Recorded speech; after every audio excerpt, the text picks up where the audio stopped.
Nous avons reçu pour les vendredis Intello de CNRS Éditions le livre Être-mère, 18e-21e siècle de Patricia Ménissier. Les éditions du CNRS publient chercheurs du CNRS ainsi que de nombreux universitaires ou auteurs proches du monde de la recherche. L'auteur, Patricia Ménissier, a soutenu sa thèse en 2007 sur les amis de Voltaire dans la correspondance. Elle est spécialiste de la littérature du XVIIIe siècle.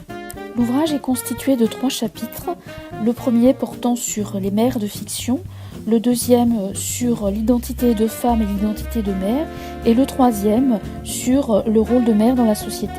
Le premier chapitre est consacré au personnage de la mère dans la littérature. 75 œuvres environ sont évoquées. J'avoue que j'ai failli m'y perdre et ne pas dépasser ce chapitre qui, à condition d'être un peu ordonné, pourrait constituer un livre à part entière. Le chapitre 2 m'a réconcilié avec ce livre. Il aborde l'histoire de la perception de la fonction maternelle dans la société, ainsi que sa confusion plus ou moins forte avec l'identité de femme. De l'enfantement-rédemption hérité de la culture chrétienne, dissociée au XVIIe-XVIIIe siècle de la fonction de maternage confiée à des nourrices, c'est au XVIIIe siècle avec Rousseau que la mère est valorisée en tant qu'éducatrice. Il est intéressant d'apprendre que si les 2 guerres mondiales ont ouvert aux femmes les portes de l'usine, les politiques natalistes qui ont suivi les ont bien plus qu'au siècle précédent emprisonnées dans un rôle de mère au foyer.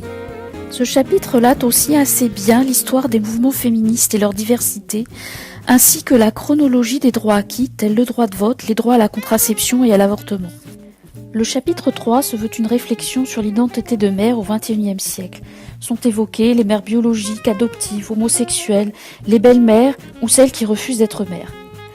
On y découvre l'histoire de la relation maternité et travail des femmes, notamment via l'histoire du congé de maternité, ainsi que l'histoire des crèches destinées initialement aux filles mères du XIXe siècle, à la fois pour leur permettre de travailler et pour les rééduquer.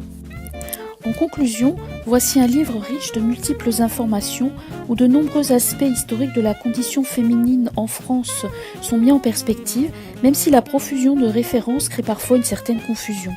Annoncé en 4e de couverture, évoqué au chapitre 3, la réflexion sur les mères du XXIe siècle pose de bonnes questions, mais ignore que les mères adoptives et les belles-mères existent depuis la nuit des temps et que ce qu'on nomme famille traditionnelle avec papa, maman et les enfants est plutôt un concept récent.